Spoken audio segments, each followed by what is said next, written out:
Hey everyone, today I'm here with my son. Daniel. And Daniel, why don't you tell people what this is? This is the mouth, and this is the eyes, and this is the tail.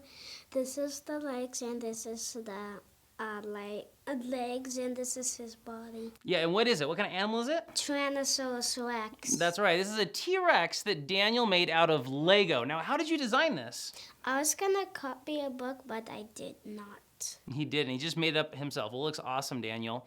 Well, I was thinking about this T-Rex because when I saw it, it made me think of a question that people ask, which is, how old is the Earth? You know, some people say, well, dinosaurs lived millions of years ago and the Earth is billions of years old, and some Christians will say, well, the Earth is actually tens of thousands of years old. So what's the answer? How old is the Earth? That's what we're gonna look at today.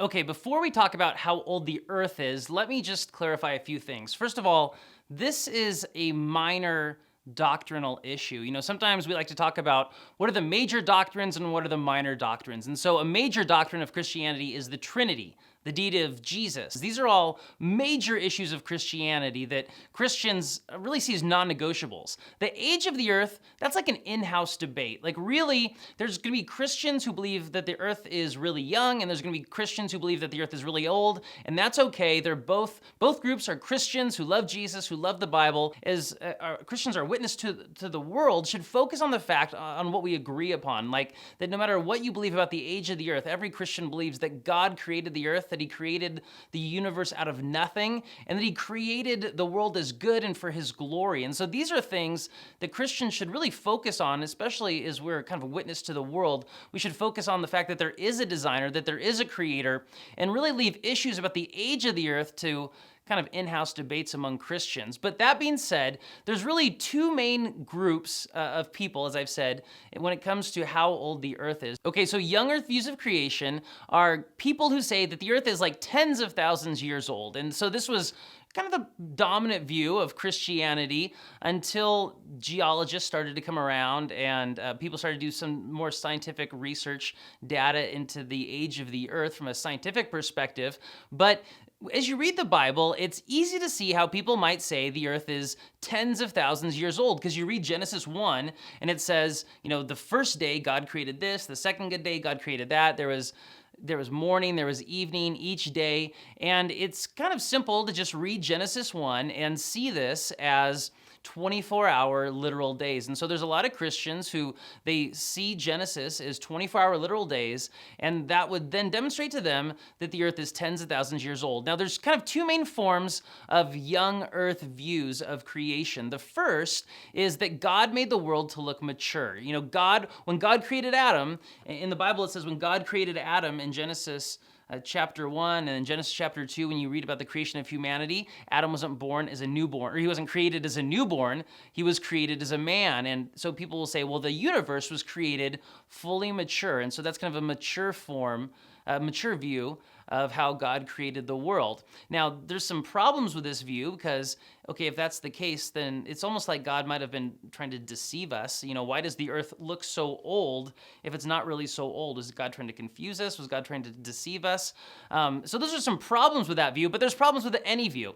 Now, the other young Earth view puts a lot of emphasis on the flood, on Noah's flood. And so people will say, well, the Earth is tens of thousands of years old, but the reason it looks so old, the reason there's so much geological destruction throughout the world is because of Noah's flood. And so, you know, you go over a few chapters in the book of Genesis and you see that a flood came and it flooded the whole world, especially if you hold to a young Earth view. The flood covered the entire world. And so all the sort of geological evidence that we have that points to an old Earth, young Earth creationists would say a lot of that results from the flood. Now, the problem with that view, while biblically it's a possible view, the problem with that view is very few geologists, even very few Christian geologists, really believe that the flood can explain everything that goes on in the findings of geology. And so you have a difference of opinion there. So those are young Earth theories. Let's look at old Earth theories of creation. So older theories of creation say that actually the Earth is, like many scientists say, probably billions of years old, probably like 4.5 billion years old, or whatever most scientists say, that's probably generally about right. And here's their view. Here's again the Christian view of an old Earth, the Christian theories for an old Earth. The first theory is called the gap theory. And the gap theory says that there is a break between Genesis 1:1 and Genesis 1:2. And so in Genesis 1:1 it says, "In the beginning God created the heavens and the earth." And then that's what God did. He created the heavens and the earth. In verse 2 we read, "The earth was without form and void, and darkness was over the face of the deep." Well, normally we read those verses, and we tend to probably read them together, but people who believe in the gap theory say there's actually a huge gap of potentially billions of years that goes on between verse 1 and verse 2. Now, there's problems with this view. The problem is that this is certainly possible that there's a gap between verses 1 and 2, although it's interesting that nowhere else in the Bible does it really make clear that there's this gap between the 6 days of creation and Genesis 1:1. But again, this is a view that Christians can hold.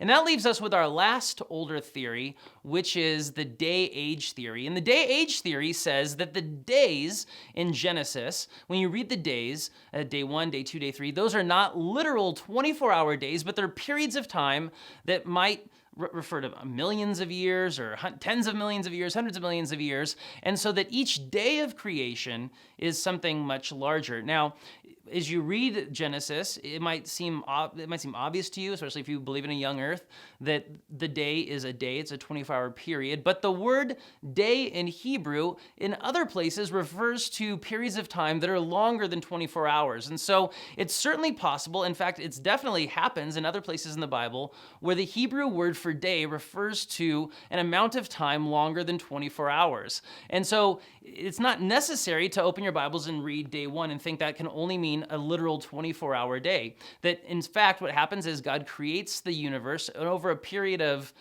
billions of years, and Genesis is sort of the recording of sort of this grand stage of what God has done throughout creation. And so that's called the day-age theory, the idea that creation wasn't done in 6 literal days, but those represent larger epochs of the history of the universe. Now, which is correct? Which view is correct? Here's what I would say. I'd say that every view has problems. For example, we didn't exactly point out the problems with the day-age theory, but what scientists say, how creation or how the universe sort of developed, isn't exactly in line with the 6 days of creation, so that's a little bit of a problem. And then other people would say that the language of the Bible in other places, like in Exodus, seems to make it sound like that the author of the Bible had in mind 6 literal days of creation, although day-age theorists would disagree with that a little bit. So my point is, every view has got some problems. No matter what you believe, whether you're young earth or old earth, there's some problems with what you believe, unfortunately. As Christians, we need to keep the focus on the main thing. It's great to study the age of the earth. It's great to think about the age of the earth. But at the end of the day, what really matters is really what Genesis 1 is all about, that God is in charge, God is in control. He made the universe from nothing for his glory so that we can know him.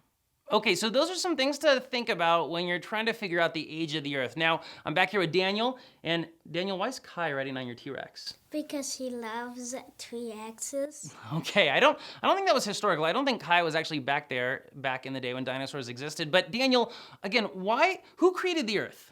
God. And why did God create the earth? Because he wants other people to love him and go to church and read the Bible. Okay, yeah. Because God, he loves us, and he put us on this earth so that we could know him and go to church and read the Bible. And that's really the big deal. Remember, that's what really matters, is that God made the earth so that we could know him. So thanks for watching this video. If you have any other questions, and I bet you do, or comments, and I'm sure you have comments about how old the earth is, you can put those in the comment section below, but please be kind, please be polite.